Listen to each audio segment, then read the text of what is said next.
Praise the lord. ఈరోజు దేవుని వాక్యం ఆదికాండము 1వ అధ్యాయం 22వ వచనం. దేవుడు ఇలా చెప్తున్నాడు, మీరు ఫలించి అభివృద్ధి పొందుడి అని చెప్పెను. దేవుని వాక్యంలో పేర్కొనబడిన మొదటి ఆశీర్వాదం ఏంటంటే ఫలించి అభివృద్ధి చెందుటయే. ఫలించి అభివృద్ధి చెందడం అంటే మనం చేసే పనిలోనండి, లేదా మనం చేసే బిజినెసా, మనం సంపాదించే సంపాదన కాదు కదా. ఇప్పుడు ఒక బిల్డింగ్ కట్టే మనం, మీరు ఫలించి అభివృద్ధి పొందండి ఇంకో బిల్డింగ్ కట్టమనా? అలా కాదు. ఇక్కడ ఏంటంటే ఫలించి అభివృద్ధి చెందండి అంటే మనం మన స్వభావంలో ఫలించటే కాకుండా ఆత్మలను సంపాదించడం ద్వారా సంఖ్యలో వృద్ధి పొందాలని తండ్రి ఇక్కడ చెప్తున్నాడు. తండ్రి చెప్పే ప్రతి మాట మనం జాగ్రత్తగా ఆలోచిస్తే అందులో ఒకటి మన జీవితానికి, మన జీవితంలో మనం ఎలా ఉన్నాం అనేది మనల్ని మనం పరిశీలన చేసుకోవడానికి ఉపయోగపడుతుంది. రెండోది, మన ద్వారా ఇతరులు ఎలా ఉన్నారు, మనం ఒకవేళ దేవునికి వ్యతిరేకంగా మనం నడుచుకుంటున్నామా, మనం వేరే వాళ్ళని బాధ పెడుతున్నామా. ఫలించి అభివృద్ధి చెందడం అంటే ఫస్ట్ మన స్వభావం అనేది మంచిగా ఉండాలి. తర్వాత ఆ స్వభావాన్ని బట్టి ఇతరులను కూడా దేవుని వైపు నడిపించాలంటే ఫస్ట్ మనం చెప్పే మాటలు కాదు కదండి. ఇక్కడ ఎవరన్నా ఏదైనా చెప్పారంటే ఫస్ట్, అమ్మా నువ్వు ఇదిగో ఈ దారిలో నడుస్తున్నావు, మీరు ఇట్లా ఈ బాధల్లో ఉన్నారు కదా, ఇట్లా కాదు, మీరు ఇట్లా నడుచుకోండి అని చెప్పడానికి ముందు ఫస్ట్ మన ప్రవర్తన, మన స్వభావం ఎలా ఉందనేది ఎదుటి వాళ్ళు చూస్తారు కదా. ఇప్పుడు వాళ్ళకి చెప్పాలి, అది మన బాధ్యత. తండ్రి చెప్పమంటున్నాడు. మనకి ఫస్ట్ నెమ్మది లేకుండా, మనమే ప్రేమగా మాట్లాడే స్థితిలో లేకుండా, మనమే కోపం కంట్రోల్ చేసుకోకుండా, మనమే అహంకారం గర్వం అనేది అణుచుకోకుండా ఇతరులకు చెప్పేవనుకో, వాళ్ళు వింటారా? వినరు కదా. ఫస్ట్ మాకు చెప్పావమ్మా బానే ఉంది, ఫస్ట్ నిన్ను నువ్వు సరి చేసుకో. అసలు నీ మాటలు, నీ గర్వం, నీ అహంకారం ఎందుకమ్మా అంతా, మరి దేవుణ్ణిలో ఉన్నానంటావు, ఎప్పుడు ప్రార్థన చేస్తానంటావు, చర్చికి వెళ్ళమంటావు, మాకు కూడా చెప్తున్నావు, నువ్వు సరే అయ్యావా ఫస్ట్ అంటారు కదా. ఖచ్చితంగా అంటారండి. కాబట్టి ఫస్ట్ మన స్వభావం ఎలా ఉందనేది మనల్ని మనం పరిశీలించుకోవాలి. ఆ తర్వాత వాళ్ళకి చెప్పాలి. వాళ్ళు ఆటోమేటిక్గా వాళ్ళే అడుగుతారు, అమ్మా మీరు అసలు ఇంత నెమ్మదిగా ఉంటారు, ఎప్పుడు సంతోషంగా ఉంటారు, అసలు కోపగించుకోరు, ఎంత ఇబ్బంది పెట్టినా ఎప్పుడు నవ్వుతూనే ఉంటారు, అంత ప్రశాంతంగా ఎలా ఉండగలుగుతున్నారు మీరు, అసలు ఎక్కడి నుంచి వచ్చిద్దమ్మా మీకు ఇంత సంతోషం అని వాళ్ళంతట వాళ్ళే వచ్చి అడుగుతారు. అప్పుడు మనం చెప్పినప్పుడు జాగ్రత్తగా వింటారు. మనంతట మనం వెళ్ళి వాళ్ళకి చెప్తే వినరండి. మన జీవితాన్ని బట్టే పక్కన వాళ్ళు, ఇరుగు పొరుగు వారు మారడానికి అవకాశం ఎక్కువ ఉండిద్ది. ఇదే కదా ఇక్కడ చెప్తుంది తండ్రి, మీరు ఫలించి అభివృద్ధి చెందండి. మనం మన స్వభావంలో ఫలించాలి, ప్లస్ ఆత్మలను సంపాదించటంలో కూడా మనం వృద్ధి చెందాలి. మన జీవితంలో ఈ రెండు విషయాలనేవి సరి సమానంగా ఒకదానికొకటి కలిసిమెలిసి ఉంటాయి.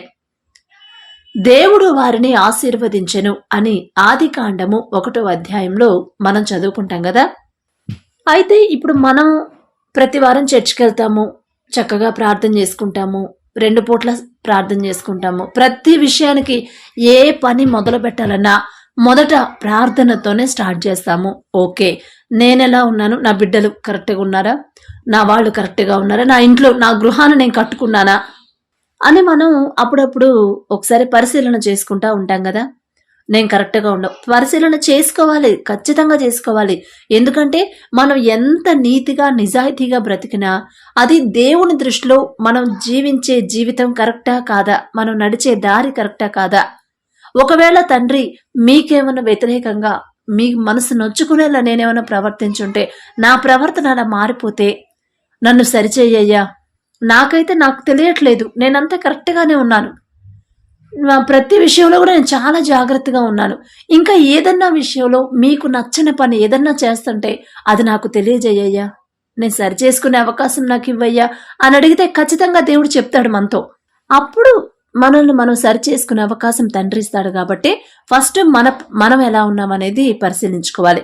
నశించిపోవు ఆత్మలను రక్షించవలనన్న కాంక్ష నీకు లేకపోతే నీవు దేవుని రాజ్యము కొరకు ఆత్మలను వృద్ధి చేయని ఎడల నేను ఒక గొప్ప పరిశుద్ధులను అని చెప్పుకోవడంలో ఏ ప్రయోజనం ఉండదండి. ఒకవేళ సరే ఆత్మలను రక్షించారు, దేవుని కృపను బట్టి ఎవరినన్నా రక్షణలోకి నడిపించారు అనుకోండి. నడిపించిన తర్వాత మనల్ని ఇప్పుడు మనం ఒకళ్ళకి చెప్పేటప్పటికి మన ప్రవర్తన అనేది మారిపోతూ ఉండిద్దండి. అది మీరు గమనించుకోండి ఒకసారి. మనం ఒకళ్ళకి చెప్తా ఉంటాం, కానీ మనం ఏంటంటే దారి తప్పిపోతూ ఉంటాం. ఎన్ని ఆత్మలను సంపాదించినా సరే దైవిక స్వభావంలో ఫలవంతంగా మనం లేకపోతే ఇక లాభమే ఉండదండి. అయ్యా నేను ఆత్మను రక్షించాను, ఇదిగో నా మాటలు నేను చెప్పానయ్యా, ఇంతమందికి నేను చెప్పినప్పుడు వీళ్ళందరూ మీ ప్రేమను ఎరిగి మీ రక్షణలోకి వచ్చారయ్యా అని మనం చెప్తాము రేపు తీర్పులోకి వెళ్ళినప్పుడు. అప్పుడు తండ్రి ఒక ప్రశ్న వేస్తాడు మనల్ని, అమ్మా కరెక్టే వాళ్ళందరినీ సరి చేసావు, సరే నువ్వెందుకు దారి తప్పావు? కాదమ్మా వాళ్ళందరికీ చెప్తున్నావు బానే ఉంది, వాళ్ళందరూ నడిపించావు, కానీ నీ ప్రవర్తన నువ్వెందుకని సరి చేసుకోవట్లేదు? నువ్వు ఒక్కోసారి పరిశీలన చేసుకోవాలి కదా. నీ ధ్యాస అంతా వాళ్ళని సరిచేసేదిలో ఉంది, కానీ నువ్వు కరెక్ట్గా ఉన్నావా లేవో నువ్వు చూసుకోవట్లేదు తల్లి అని రేపు అడిగితే మనం ఏం చెప్తామండి? కాబట్టి ఇతరులకి చెప్పే ఆ సమయంలోనే మనం ఎలా ఉన్నామనేది ఖచ్చితంగా మనల్ని మనం పరిశీలన చేసుకోవాలి.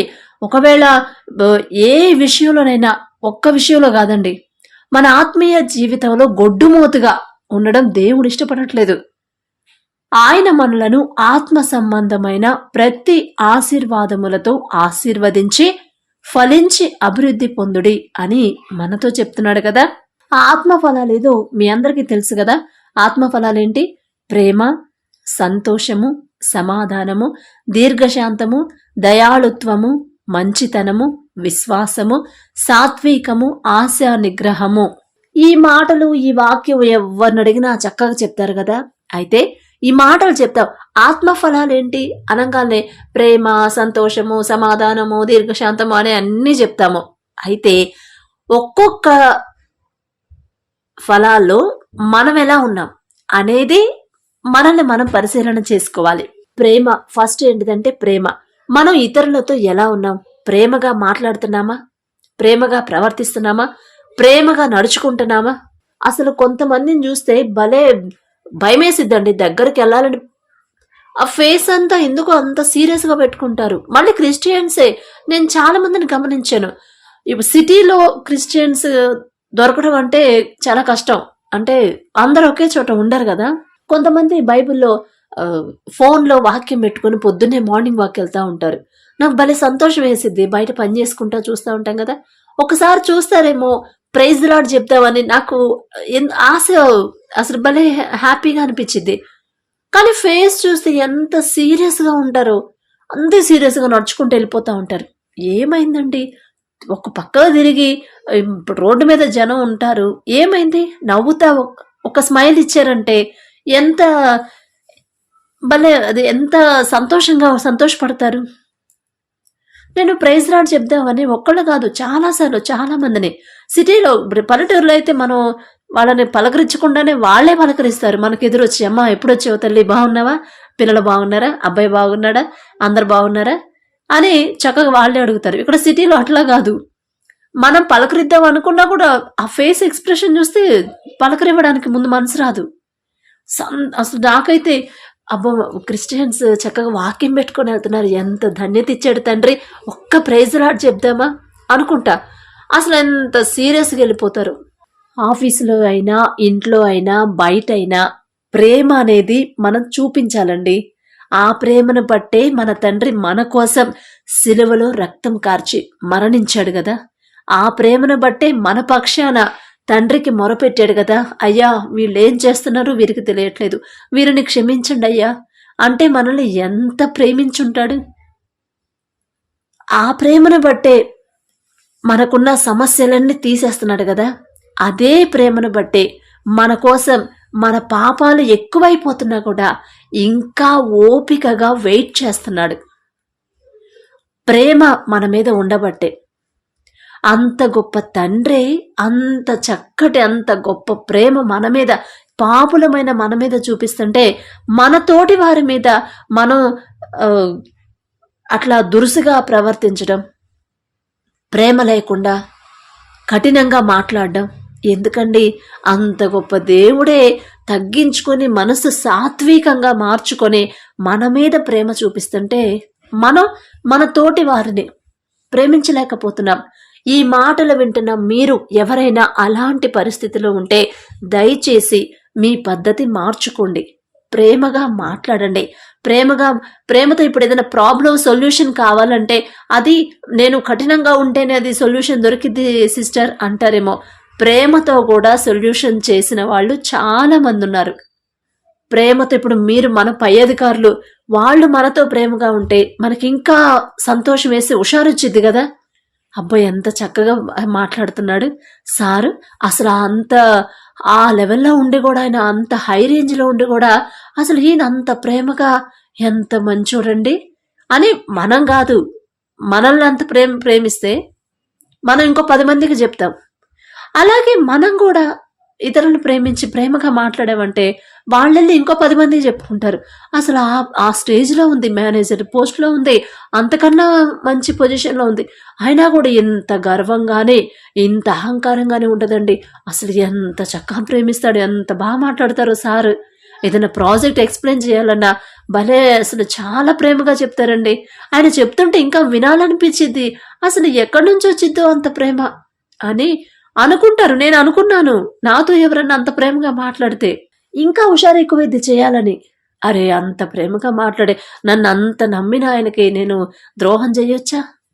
అలా చేయొద్దు కదా అని ఇంకా ఎక్స్ట్రా అవర్స్ పనిచేయడానికి ఇష్టపడతారండి. అది ప్రేమ. ఫస్ట్ ఆ ప్రేమ మనలో ఉందా లేదా అనేది చూసుకోవాలి. తర్వాత సంతోషం అనేది ప్రతి ఒక్కళ్ళకి ఉండాలి కదా, ప్రతి ఒక్కళ్ళు కలిగి ఉండాలనే కదా తండ్రి కోరుకుంటుంది. సంతోషంగా జీవించమన్నాడు. మనం అన్నీ ఇస్తున్నాడు తండ్రి, కానీ సంతోషం మనం పోగొట్టుకుంటున్నాం, సంతోషంగా ఉండలేకపోతున్నావు. ఎందుకనో మరి ఆ సంతోషం అనేది రాదు. ఎప్పుడు మొహం దిగాలుగా వేసుకొని మళ్ళీ ఇప్పుడు ఈ జనరేషన్ ఇప్పుడు ఏంటంటే పెద్దవాళ్ళు కానీ ఎవరైనా కానీ సీరియస్గా కూర్చుంటారు. ఇప్పుడు వాళ్ళు ప్రేమగా పిల్లలతో మాట్లాడితే ఆ పిల్లలు వెళ్ళి వేరే వాళ్ళతో ప్రేమగా మాట్లాడతారు.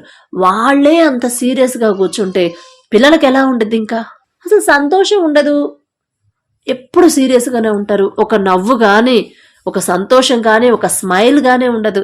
ఏదో కొంపలో మునిగిపోయినట్టు. తండ్రి అన్నీ సమృద్ధిగా ఇచ్చాడు, ఇంకేమి శుభ్రంగా నవ్వుతా సంతోషంగా ఉండొచ్చు కదా.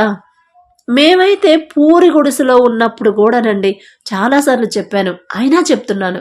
పూరి గుడిసెలో ఒకవైపు ఇల్లు గోడ పడిపోయి చీర అడ్డం కట్టుకొని ఉన్నప్పుడు కూడా ఎప్పుడు నవ్వుతూనే ఉంటాం. అందరికి అదే ఆశ్చర్యం, అసలు వీళ్ళకి ఏంటి ఆ పరిస్థితిలో ఉన్నారు, కనీసం ముద్ద కూడా తినబుద్ధి కాదే, అన్నం కూడా తినడానికి రాదు, తినలేకపోతాం మనం, ఏంది ఎప్పుడు నవ్వుతూనే ఉంటారు, వీళ్ళకి దిగులుగా ఉండదా అనుకున్నారు. అడిగారు కూడా, ఎందుకమ్మాయి అర్ధరాత్రులు కూడా ఏంది అట్లా నవ్వుతారు, ఏంటమ్మాయి అసలు మీరు, మాకు అక్కడికి వినపడుతుంది అని అడిగేవాళ్ళు. అంత సంతోషంగా మాకున్న దాంట్లో, ఎందుకంటే మనం నమ్మిన దేవుడు గొప్ప దేవుడు, ఆయన సంతోషంగా ఉండమన్నాడు. సంతోషంగా ఉంటేనే మనకు కావాల్సినవన్నీ ఆయన ఏర్పాటు చేస్తాడు. మేము అలానే ఉన్నాం. అలాంటి సంతోషం తండ్రి ఇచ్చారండి. తర్వాత సమాధానం. ఇంట్లోనే క్రైస్తవుల కుటుంబాల్లోనే సమాధానం అనేది ఉండదండి. లేదు, చూశాను, నేను చాలా కుటుంబాల్లో చూసా, మా కుటుంబంలోనే కాదు చాలా కుటుంబాల్లో చూశాను. సమాధానంగా ఉండరు, ఎప్పుడు గొడవలు, అత్త కోడలకి గొడవ, భార్యాభర్తలకి గొడవ. ఇప్పుడు భర్త ఏదైనా మాట అంటే భార్య అంతకు 2 మాటలు. మనం క్రైస్తవులం అండి, దేవుని తండ్రిని మాదిరిగా చేసుకొని ఆయన అనుసరించి నడవాల్సిన వాళ్ళం. భర్తతోనే మనకు సమాధానం లేకపోతే బయట వాళ్ళతో ఏముంటుందండి? ఫస్ట్ మనం భార్య భర్తలు అన్నాక భార్య భర్తకు లోబడాల్సిందే. ఎందుకంటే అది బైబుల్లో చెప్పారు కాబట్టి, రాపించాడు కాబట్టి తండ్రి మస్ట్ అండ్ షుడ్గా కంపల్సరీ ఈ రూల్ అనేది ఫాలో అవ్వాల్సిందే. ప్రతి ఒక్కళ్ళు భర్తకు లోబడాల్సిందే, భర్త ఎలాంటి వాడైనా సరే. అలాగే భర్త కూడా భార్యని ప్రేమించాల్సిందే. ఆమెను హింసించినా, ఆమెని మాటలతో బాధ పెట్టినా అక్కడ తీర్పులో ప్రతి ప్రశ్నకి మనం సమాధానం చెప్పాలి. ఇదిగో నేను ఇలా చెప్పాను, మీరెందుకు అలా ఉన్నారు, నువ్వు వాక్యం చదువుతావు, చర్చికి వెళ్తావు, ఎప్పుడు ప్రార్థన చేస్తావు, కానీ ఎందుకు నీ భర్తతో నువ్వు సమాధానంగా ఉండలేకపోయావు? నేను చెప్పానుగా, ఆత్మఫలాలులో నేను రాపిచ్చానా లేదా? సమాధానం అనేది రాపిచ్చానా లేదా? ఉంది. నువ్వు చదివావు చాలాసార్లు, కానీ ఆ ప్రకారంగా ఎందుకు నడుచుకోవట్లేదు? నీ భర్తకు లోబడమని నేను చెప్పాను కదా, అయినా సరే నువ్వెందుకు లోబడట్లేదు అని అడిగితే ఏం చెప్తారండి రేపు? అలాగే భర్తను అడుగుతాడు, నీ భార్యను ప్రేమించమని నేను చెప్పాను, ప్రేమించావా? ఆమెతో సమాధానంగా ఉన్నావా? ప్రేమగా ఉన్నావా? మీ ఇద్దరే సమాధానంగా లేకపోతే మీ ఇంట్లో మిగతా వాళ్ళు ఎలా ఉంటారు? మిమ్మల్ని చూసి మీ పిల్లలు నేర్చుకోవాలి. వాళ్ళకేమి నేర్పిస్తాను మీరు అని అడుగుతాడు. అప్పుడు సమాధానం చెప్పాలి. అప్పుడు కంపల్సరీ, ఇప్పుడు చెప్పకపోయినా సమాధానం అప్పుడైతే కంపల్సరీ సమాధానం చెప్పాల్సిందే కదా. కాబట్టి ఇప్పుడే ప్రిపేర్ చేసుకొని రాసి పెట్టుకోండి. రేపు తండ్రి నన్ను అడుగుతాడు, అసలు ఈ తలనొప్పి అంతా ఎందుకు? నా భార్యను ప్రేమిస్తే తండ్రికి ఇష్టపడతాడు కదా, నా భర్తకు లోబడితే ఆయనే నా భర్తని తండ్రే మారుస్తాడు కదా అని ఇద్దరు అనుకుంటేనే ఆ కాపురం అనేది, ఆ లైఫ్, ఆ కుటుంబం అనేది ఆశీర్వదించబడిద్ది, ఫలించిద్ది. అలాగే దీర్ఘశాంతము. భర్త కోపడితే భార్య నిమ్మళించండి. భార్య కోపడితే అసలు కోపడకూడదు, అయినా సరే ఏదో ఒక విషయంలో కోపడితే భర్త నెమ్మదించండి. ఒకళ్ళనొకళ్ళు అర్థం చేసుకోవాలి కదా. ఒకవేళ ఒకళ్ళు కోపడ్డా ఒకళ్ళు తక్కువ నిమ్మళంగా ఉన్నారంటే ఖచ్చితంగా గొడవలు అనేవి రావు కదా. అలా ఉండలేం మనం. ఈ పరిస్థితుల్లో, ఇప్పుడున్న జనరేషన్లో చాలా కష్టం. ఆయన నా తప్పు లేకుండా నన్ను ఎందుకు అంటాడు? నా తప్పు ఉన్నప్పుడు అనమానండి, నేను పడతాను. నా తప్పు లేకుండా నా ఈగో హర్ట్ అవుతుంది, నేను ఎలా తగ్గించుకోవాలి అనుకుంటాం. కానీ తగ్గించుకోమనే తండ్రి చెప్తున్నాడు. దీర్ఘశాంతము. నువ్వు ఆడవాళ్ళం మనమే తగ్గించుకోకపోతే మగోళ్ళు ఎలా తగ్గించుకుంటారండి? మనం ఎంత తగ్గించుకుంటే దేవుడు తండ్రి మన జీవితంలో మనకి ఏది కావాలని మనం కోరుకుంటామో అదే ఇస్తాడు, అంతకు మించి ఇస్తాడు. నాకు ఇచ్చాడండి. ఇప్పుడు నా తప్పు లేకుండా నా భర్త చాలాసార్లు నన్ను ఇబ్బంది పెట్టాడు, చాలా మాటలు అన్నాడు, చాలా బాధపడ్డాను. కానీ ఆయనని మళ్ళీ మాటకు మాట, మీదేమన్నా మంచి ఫ్యామిలీ అని ఇక అట్లా ఎదురు తిరిగి అట్లా చేస్తే మనసు తండ్రి ఇవ్వలేదు. అలా తగ్గింపు, దీర్ఘశాంతంతో ఉండేలా తండ్రి నాకు అనుగ్రహించాడు కాబట్టి నేను తగ్గించుకున్నాను. నేను అడగనే కూడా నాకు ఇచ్చాడు. మనసులో అనుకున్నానంతే. అడగొద్దు, అమ్మో అడగకూడదు, ఎందుకంటే మళ్ళీ అది ఎక్కువ దేవుణ్ణి మరీ ఇబ్బంది పెట్టినట్టు, మరీ నేనేమన్నా అత్యాశకు పోతున్నానేమో కొన్ని విషయాల్లో అనిపిస్తే అడగలేదయ్యి. అడగకూడదమ్మో, ఈ తప్పు కదా, దేవునికి వ్యతిరేకం అనుకున్నాను. కానీ అవి కూడా ఇచ్చేశాడు తండ్రి. అంత గొప్ప తండ్రి అండి.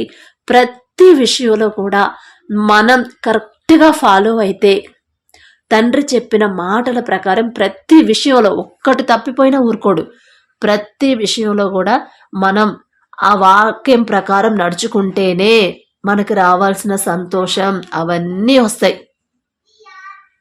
అలాగే దయాళుత్వం అంటే ఎవరి మీదన్నా కనికరపడడం, ఎవరికన్నా లేని పరిస్థితి మనకున్న దాంట్లోనే వాళ్ళకి ఇస్తే, మనం ఎవరికన్నా ఇస్తే ఆ సహాయం అనేది ఊరికే పోదండి, దానికి డబల్ తండ్రి ఇస్తాడు.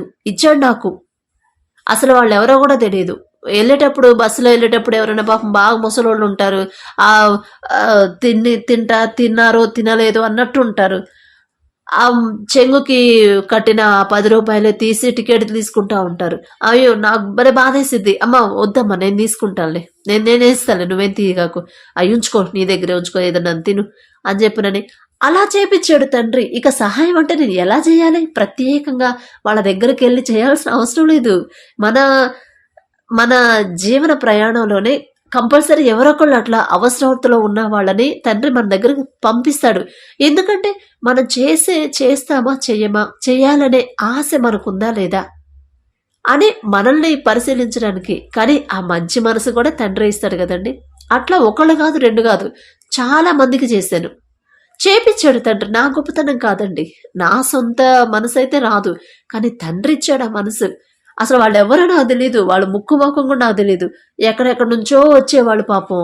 సరే పోనీ అమ్మా, నేను పెట్టుకుంటాను, వదిలేండి, అట్లా చాలాసార్లు. అది కూడా మనకేదో ఎక్కువ ఎక్కువ జీతాలు, ఎక్కువ ఎక్కువ సంపాదన, ఈ బిజినెస్ లో ప్రాఫిట్స్ వస్తే ఇవ్వడం కాదు. నా దగ్గర ఉండేదే 20 రూపాయలు. ఆ 20 రూపాయల్లో ఒక 10 ఆటోకు పెట్టుకుంటే ఇంకో 10 ఏదో నా ఖర్చులకు ఉంటాయని తీసుకుంటవే. ఆ మిగతా 10 కూడా ఎవరొకళ్ళకి ఇచ్చే మనసు తండ్రి ఇచ్చాడు. ఇక నా దగ్గర ఏం లేవు. కానీ పర్వాలేదు, దేవుని దృష్టిలోనే నేను ఉన్నాను చాలు. అందుకే అడగనే కూడా నాకు ఇచ్చింది. మనసులో అబ్బా కారు ఎక్కువ వచ్చింది అక్క, అసలు ఎంత అప్పట్లోనే 2005 ఆ టైంలో కారు అంటే మాటలా, ఇప్పుడంటే అందరికి ఉన్నాయి. కారు ఎక్కువ వచ్చింది అక్క అని మనసులో అనుకున్నానంతే. ఇప్పుడు మా కారు చెప్పాను కదా, రోజు స్కూల్ పిల్లలు కారులోనే వెళ్తారు. అసలు నేను ఎక్కడ ఉండాల్సిన దాన్ని, ఎక్కడ బ్రతకాల్సిన దాన్ని ఎక్కడికి తీసుకొచ్చాడు తండ్రి, ఏ స్థితికి తీసుకొచ్చాడు. అలాంటి తండ్రి అండి మన తండ్రి. కాకపోతే మనమే ఆయన దగ్గర నుంచి రావాల్సినవి మనం పొందుకోలేకపోతున్నామంటే ఇవే, ఈ మాటల ప్రకారం మనం నడుచుకోలేకపోతున్నాం. దయాళుత్వం, ఒకళ్ళకి నేను హెల్ప్ చేసే మనసు తండ్రి ఇచ్చాడు. ఒకళ్ళకి హెల్ప్ చేశాను, నాకు దానికి డబల్ ఇచ్చాడు. మంచితనం, అందరితో మంచితనంగా ఉండండి. మనల్ని ద్వేషించే వాళ్ళైనా, మనల్ని ప్రేమించే వాళ్ళైనా, మనల్ని ప్రేమించే వాళ్ళని ప్రేమిస్తే పెద్ద గొప్పేం కాదు, మనల్ని ద్వేషించే వాళ్ళని ప్రేమిస్తేనే గొప్ప కదా. అవునా కాదా? మీరు చెప్పండి. ఇప్పుడు మనతో అన్ని, నాకు ఏది కావాలంటే అది నిమిషాల్లో తెచ్చి పెడతారు, ఏది కావాలంటే ఎప్పుడు కావాలంటే అప్పుడు ఇంటికి వస్తారు, ఏదైనా అవసరంలో ఆదుకుంటారు. అలాంటి వాళ్ళని ప్రేమించడం గొప్ప, లేదా మనం ఎంత ప్రేమించినా మనల్ని ద్వేషిస్తున్నారు వాళ్ళ గురించి ప్రార్థన చేయడం గొప్ప? అదే కదా తండ్రి. అందరితో మంచితనంగా ఉండాలి. ఒకళ్ళు ఇప్పుడు వాళ్ళేదో ఆఫీసులో ప్యూన్ అని వాళ్ళని తక్కువ చేసి చూడడం వద్దు, ఆఫీసులో మేనేజర్ అని వాళ్ళని హై లెవెల్లో చూడడం కూడా వద్దు. ఇద్దరూ సమానమే. ఎందుకంటే అందరినీ దేవుడే చేశాడు కదండి. ఆయనకు లేదు మళ్ళీ ఆ హెచ్చు తగ్గులు, తండ్రికి లేదు. మోషే గారికి ఎలాంటి కృప అయితే చూపించాడో, ఎలా సహాయం చేశాడో, ఎలాంటి కార్యాలు ఏ ఏ విషయాల్లో మోషే గారికి, అబ్రహాం గారికి తోడుగా ఉన్న దేవుడు ఇప్పుడుకు కూడా మనం అసలు వాళ్ళతో పోల్చుకునే అర్హత మనకుందా? లేదండి. వాళ్ళు ఎంత పరిశుద్ధంగా జీవించారు, మనం ఎలా జీవిస్తున్నాం? కానీ దేవునికి పక్షపాతం అనేది లేదండి, మనకుండిద్ది. మనం ఆఫీసులోనే ఒకళ్ళు ఎక్కువ ప్రేమిస్తాం, ఒకళ్ళు తక్కువ ప్రేమిస్తాం. అది అలా ప్రేమించొద్దనే తండ్రి వాక్యాలు మనకు చెప్తున్నాయి. ఆ ప్రకారం నడుచుకోలేకే ఈ శ్రమలు, ఈ బాధలన్నీ. కాబట్టి అందరితో మంచితనంగా ఉండండి. ఇప్పటి వరకు లేకపోతే నాకు రావట్లేదు సిస్టర్, నా వల్ల కావట్లేదు అంటే దేవుణ్ణి అడగండి. ఎందుకంటే మీకు ఆ ఆశ ఉంది కాబట్టి. ఖచ్చితంగా మనం చేసేది మంచి, మనం మంచితనం మంచిగానే అడుగుతున్నాము, ఇది మంచి పనికి అని తండ్రి దృష్టికి అనిపిస్తే మాత్రం వెంటనే రిప్లై ఇస్తాడు. నేను నలుగురితో మంచిగా ఉండాలయ్యా, నన్ను ద్వేషించే వాళ్ళని కూడా ప్రేమించే మనసు నాకు కావాలయ్యా, నా వల్ల అయితే కావట్లేదు, నాకు ఈగో అడ్డొస్తుంది. కానీ ఆ ఈగో అనేది నాకు వద్దయ్యా. మీరు ఎలాగైతే పక్షపాతం లేకుండా ప్రతి ఒక్కరిని ప్రేమించారు అలాంటి మనసు నాకు ఇవ్వండి అని అడగండి. ఖచ్చితంగా దేవుడిస్తాడు. ఎందుకంటే ఇది మంచి పనికి అడుగుతున్నారు కాబట్టి. మంచితనంగా ఉండండి ప్రతి ఒక్కళ్ళతో.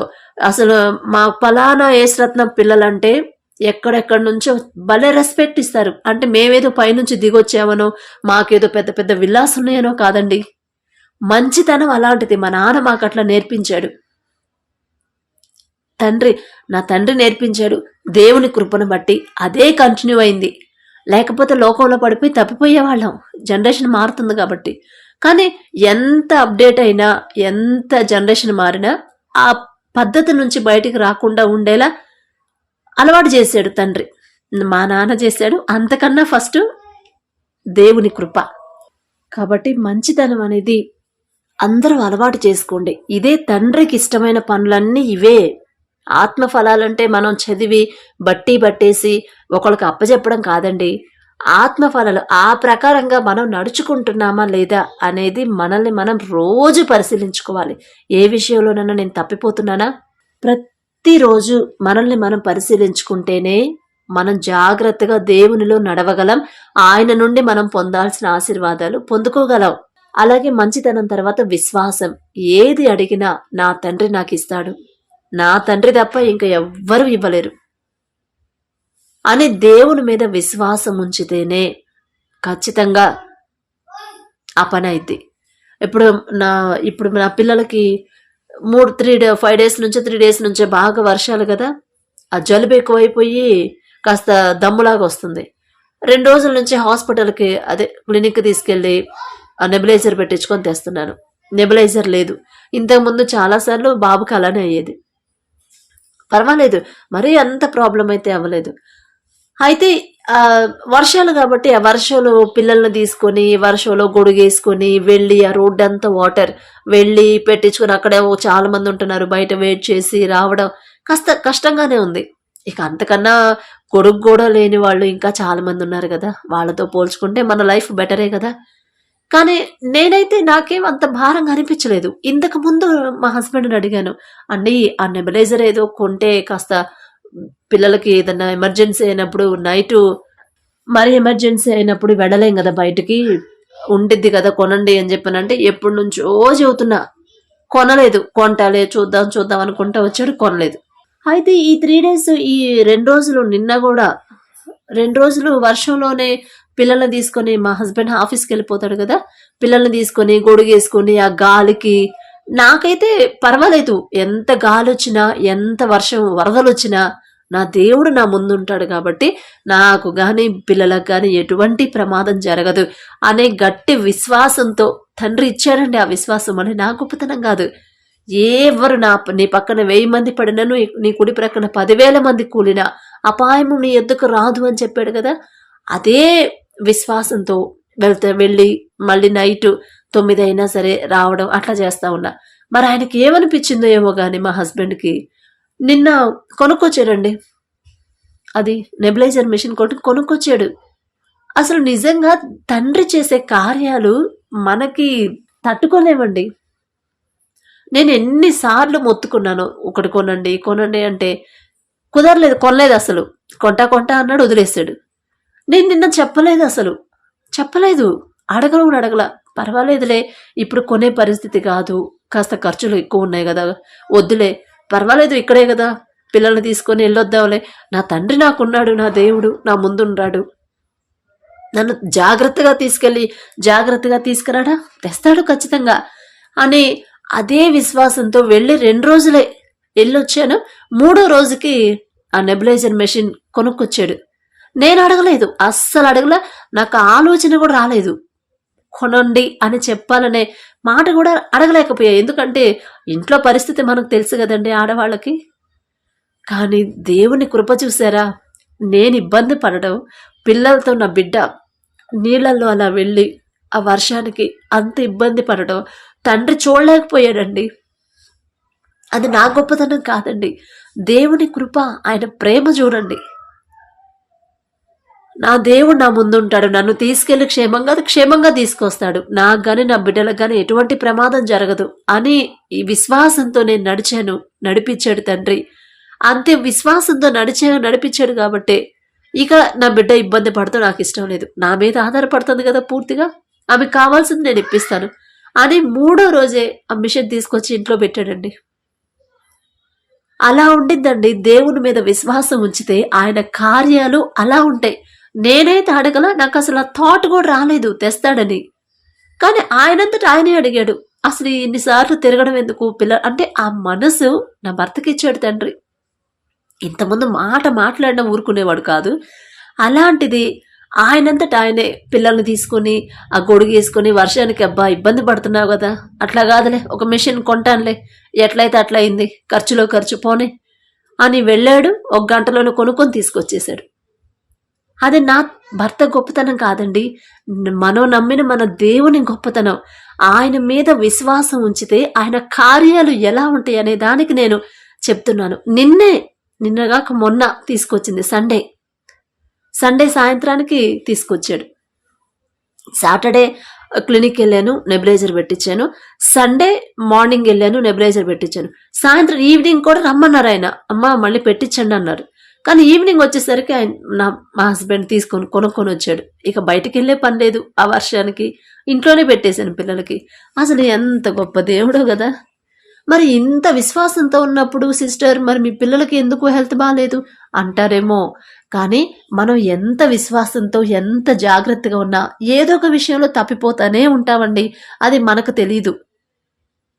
ఇలా పిల్లలకి ఇలా ఎందుకు వచ్చిందయ్యా, నేనేమన్నా దారి తప్పిపోయానా, మీకు వ్యతిరేకంగా ప్రవర్తించానా అని మరలా ప్రార్థన తండ్రిని అడిగాను. అప్పుడు నా తప్పు నేను తెలుసుకున్నాను కాబట్టి నాకు అవసరమైన వస్తువు నాకు కొనిపెట్టాడు తండ్రి. అలా ఉంటే అండి మన విశ్వాసం ఎలా ఉండాలి, మన విశ్వాసాన్ని బట్టే తండ్రి చేసే కార్యాలు ఆధారపడి ఉంటాయి. మన విశ్వాసం మీదే ఆధారపడి ఉంటాయి తండ్రి కార్యాలు. అసలు నాకు మొన్న సండే నుంచి నాకు అర్థం కావట్లా.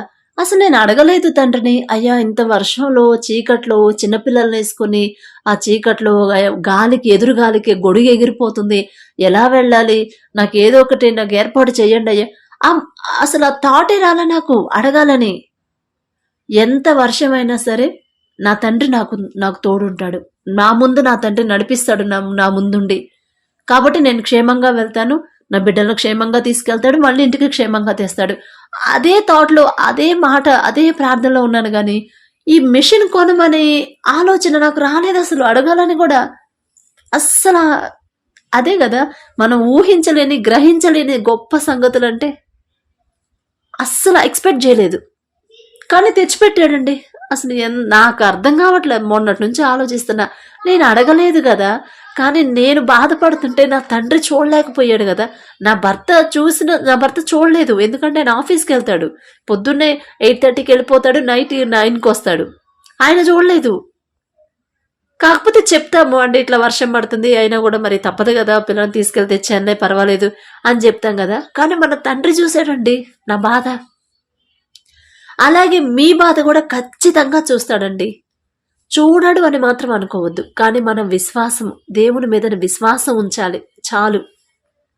ఎన్ని కష్టాలు వచ్చినా ఎన్ని శ్రమలైనా రానివ్వండి, నా దేవుడు నాకున్నాడు. ఇవన్నిటినీ తప్పించగల తండ్రి, శక్తిగల తండ్రి నాకున్నాడు అని మీరు అనుకోండి, ఖచ్చితంగా తప్పిస్తాడు. మళ్ళీ వాటి గురించి ఆలోచించొద్దు. అరే ఏంది ఎట్లా అయింది, ఏంది దీని నుంచి ఎలా బయటపడాలి అని ఆలోచించొద్దు. ఎందుకంటే నా తండ్రికి నేను అప్పగించేశాను. నా బరువు అంతా తీసి ఆయన చేతుల్లో పెట్టిన తర్వాత మళ్ళీ నా తల మీద బరువు ఉన్నట్టు మనం ఎందుకు ఫీల్ అవుతాం? ఇప్పుడు మన నెత్తి మీద ఒక 30 కేజీల బీప్ కట్ట ఉందండి. ఆ బియ్యపు కట్ట తీసి, అదే ఆ బీప్ కట్టే మన శ్రమలో బాధలు అనుకోండి, అది తీసేసి దేవుని హస్తాల్లో పెట్టేసేమో, అయ్యా ఇదిగో మరి ఈ ప్రాబ్లమ్స్ అన్ని నాకున్నాయి, నువ్వు నాకు సొల్యూషన్ నువ్వే చూపించాలని ఆ బరువు తీసేసి దేవుని చేతిలో పెట్టాము.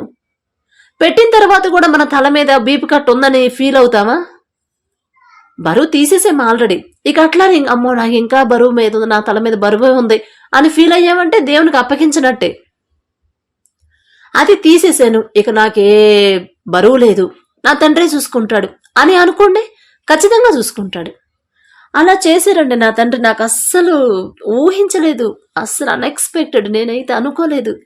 కానీ నా బాధ తండ్రి చూడలేక పిల్లలతో ఇబ్బంది పడుతున్నాను. నేను అడగలేదండి, కనీసం మనసులో కూడా అనుకోలేదు. ఇది అసలు అనుకోలేదు, తీసుకుంటే బాగుండు అని అనుకోలేదు. సరే వెళ్ళొద్దాంలే, ఇప్పుడు పరిస్థితి బాగాలేదు, పర్వాలేదు, అయినా నా తండ్రి ఉన్నాడు కదా అని. వైరల్ ఫీవర్లు, డెంగ్యూలు అన్నీ ఉన్నాయి బయట. హాస్పిటల్ పాపం క్లినిక్ చాలా మంది వస్తున్నారు.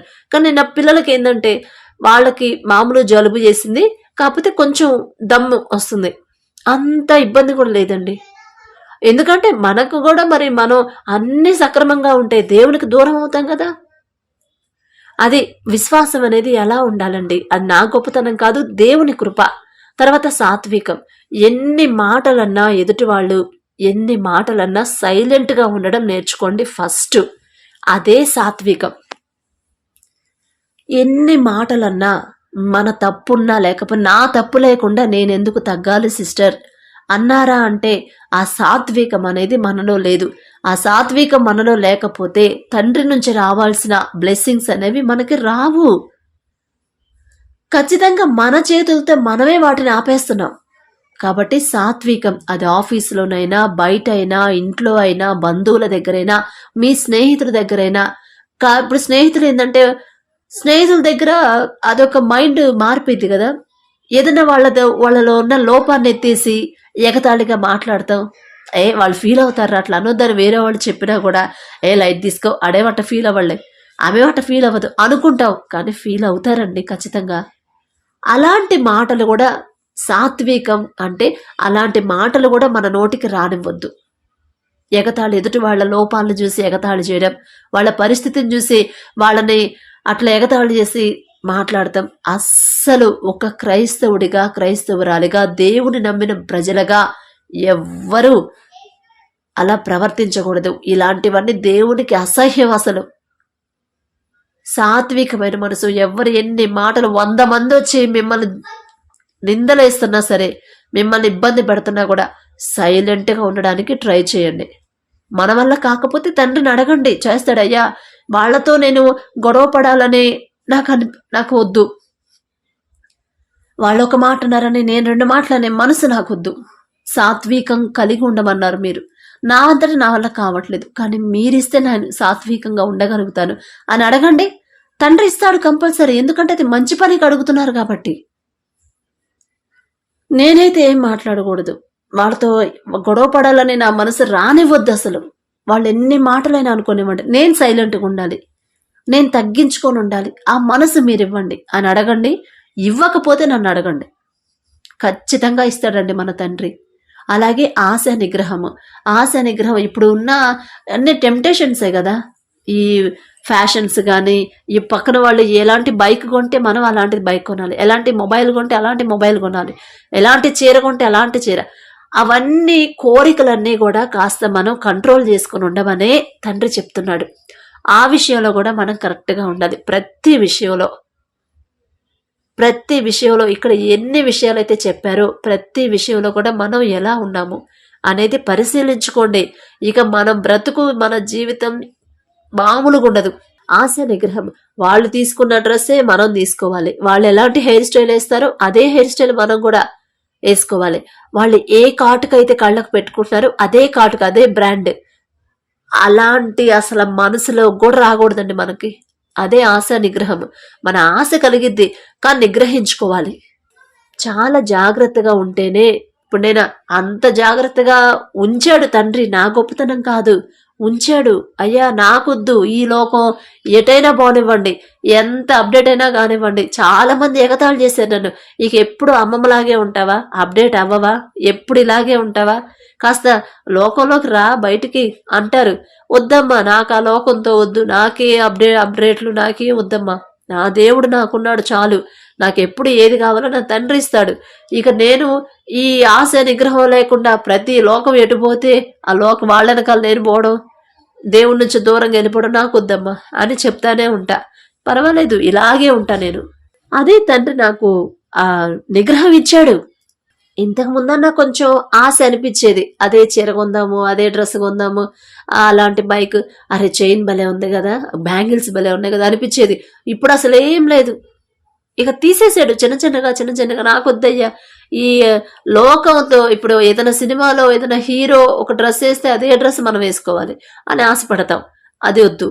ఎలాంటి హీరోయిన్ ఎలాంటి డ్రెస్ వేస్తే, ఎలాంటి లిప్స్టిక్, ఎలాంటి మేకప్ చేసుకుందో, ఆ హెయిర్ స్టైల్ ఎలా మెయింటైన్ చేస్తుందో అలా మెయింటైన్ చేయాలని మనం కూడా ఆశపడతాం. కానీ ఇక్కడ ఏముంది, ఆశ నిగ్రహము. ఆశ వచ్చింది కానీ దాన్ని నిగ్రహించుకోండి. వద్దు, అది మనకి తగదు. ఒక క్రైస్తవుడిగా, క్రైస్తవురాలిగా మనకి తగదు. ఎదుటి వాళ్ళని చూసి లోకాన్ని వాళ్ళు ఫాలో అవుతున్నారు, వాళ్ళని చూసి మనం ఫాలో అయ్యామంటే మన దేవుడి నుంచి మనం దూరం అయిపోతాం. ఆయన కాపుదల మన చుట్టూ ఉండదిక. మనంతటా మనమే ఆ కాపుదల తీసేసి, ఆ డోర్ తీసేసి మనం వెళ్ళిపోతాం బయటికి. ఇక తర్వాత వచ్చే ఉగ్రతని ఎవ్వరూ ఆపలేరు. దానివల్ల వచ్చే నష్టాన్ని కానీ, శ్రమలను కానీ, ఇక్కడ చెప్పిన ఈ ఆత్మ ఫలాల్లో ఏ దాంట్లోనైనా, ఏ ఒక్క ఫలంలో అయినా మనం మిస్ అయ్యామంటే మనకొచ్చే ఉగ్రతని, మనకొచ్చే శ్రమలని, ప్రమాదాలని తప్పించడం ఎవ్వరి వల్ల కాదు. కాబట్టి జాగ్రత్తగా, ఈ మాటలు నా మాటలు కాదండి, నా సొంత మాటలు కాదు. ప్రతి ఒక్క విషయంలో మీరెలా ఉన్నారు, కరెక్ట్గా ఉన్నారా లేదా ఒక్కసారి పరిశీలించుకోండి. వింటున్నారు రోజు, విని వదిలేయడం కాదండి. మనల్ని మనం పరిశీలించుకోవాలి. మిమ్మల్ని మీరు పరిశీలించుకోండి. ఈ పని చేస్తే నా దేవునికి ఇష్టమైందా అవ్వదా? ఈ పని వల్ల నేను ఇలా మాట్లాడుతున్నాను, ఈ మాటలను బట్టి నా తండ్రి నా కోప్పడతాడా అని ఒక్కసారి ఆలోచించుకొని మాట్లాడితే ఎవ్వరు కూడా లోకంలో పడిపోరు, దేవుడికి దూరం అవ్వరు. కాబట్టి అలా ఉండాలని మనస్ఫూర్తిగా కోరుకుంటున్నాను. Praise the lord.